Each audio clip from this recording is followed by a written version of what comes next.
मनमानी को लेकर बड़ा खुलासा हुआ है।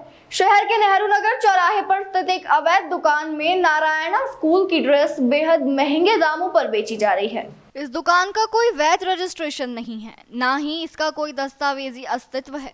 आरोप लगाते हुए प्रदेश कांग्रेस प्रवक्ता विवेक त्रिपाठी ने मीडिया के साथ इस फर्जी दुकान का भंडाफोड़ किया और जिला कलेक्टर भोपाल को भेजे एक लिखित शिकायत पत्र में साक्ष्यों के आधार पर कार्रवाई की मांग की। त्रिपाठी ने दावा किया कि इन फर्जी दुकानों को प्रशासन की मौन स्वीकृति प्राप्त है। जो नंबर शिकायत के लिए जिला प्रशासन ने जारी किया था वह भी गलत है। त्रिपाठी ने कहा कि भोपाल के कई बड़े नामी निजी स्कूल शिक्षा माफियाओं के साथ मिलकर चुनिंदा दुकानों से महंगे दामों पर ड्रेस, किताबें, बैग और स्टेशनरी बेचने का दबाव बना रहे हैं। इससे अभिभावक 10 गुना महंगे दाम चुकाने को मजबूर है और शिक्षा व्यवस्था पूरी तरह से लूट खसोट का अड्डा बन चुकी है। त्रिपाठी ने चेतावनी दी है कि यह व्यवस्था अरबों रुपए की अवैध कमाई और करोड़ों रुपए के जीएसटी व इनकम टैक्स की चोरी से जुड़ी हुई है, जिससे मध्य प्रदेश की आर्थिक व्यवस्था पर गहरा आघात हो रहा है। नहीं, हमारा कुछ नहीं है, हमें स्कूल में दिया बेचने के लिए।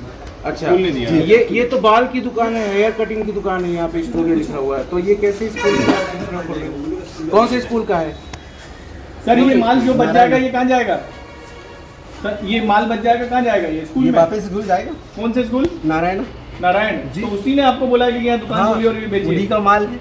अच्छा, उन्हीं का ही माल है टोटल। आप सर बेचने के लिए बैठे हैं यहाँ पर?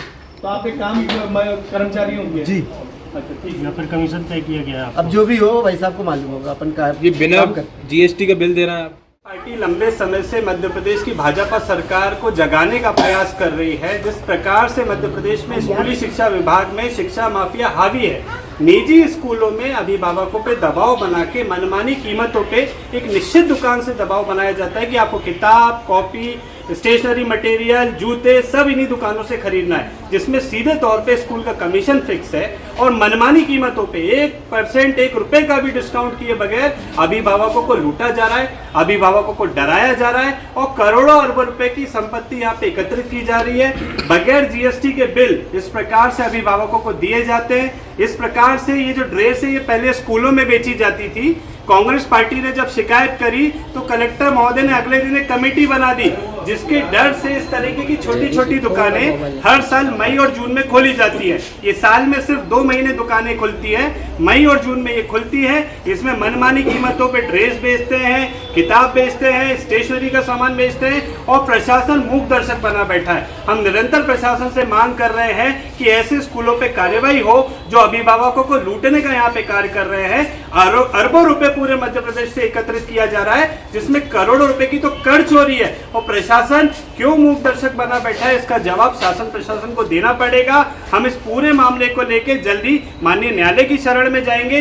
जो कार्यवाही मध्य प्रदेश में जबलपुर कलेक्टर महोदय ने की थी, ये बाकी के कलेक्टर अन्य जिलों में क्यों नहीं कर रहे? और जो आप कमेटियां बनाते हैं जिनकी जिम्मेदारी है इस लूट को रोकने की, वो कमेटियां कागज से बाहर आके कार्यवाही क्यों नहीं कर पा रही? क्योंकि आज उनकी कार्यवाही ना करने की वजह से शिक्षा माफियाओं के हौसले इतने बड़े हुए हैं कि वो अभिभावकों को खुलेआम लूट रहे हैं और किसी भी प्रकार की यहाँ पे अभिभावकों की सुनवाई नहीं हो रही है।